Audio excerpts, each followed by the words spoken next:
আন্দোলনের দিকে আমাদেরকে যেতে হবে, কারণ এই আন্দোলন শুধু আর ছাত্রদের আন্দোলন নাই। আমরা সারা দেশের মানুষের কাছে আহ্বান করব, আপনারা নেমে আসুন।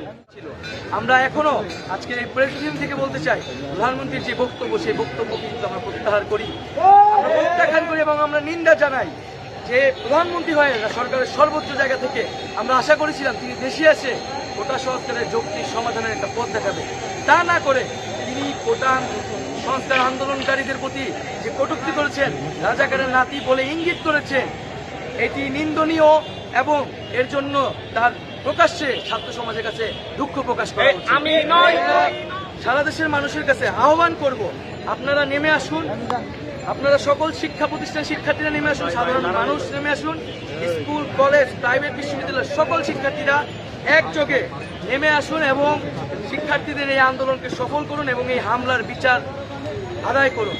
আগামীকাল আজকের যে হামলা, সেই হামলা এবং প্রধানমন্ত্রীর বক্তব্যের প্রত্যাহার এবং আমাদের যে এক দফা দাবি কোটা সংস্কার, তার দাবিতে আগামীকাল বিকাল 3টায় সারা দেশের সকল ক্যাম্পাসে বিক্ষোভ মিছিল এবং সমাবেশ অনুষ্ঠিত হবে।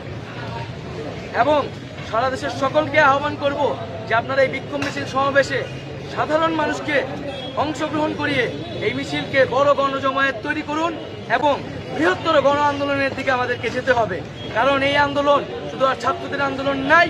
এই আন্দোলনে যখন সরকারের জায়গা থেকে, সর্বোচ্চ জায়গা থেকে পরিকল্পনা করে উস্কানি দিয়ে এই আন্দোলনকে দমন করার চেষ্টা করা হচ্ছে, সাধারণ মানুষকে এই আন্দোলনে নেমে আসতে হবে এবং আগামীকাল আমরা বিক্ষোভ মিছিল সমাবেশ করব এবং এরপর আমরা সারা দেশে অবরোধ কর্মসূচি ঘোষণা করব।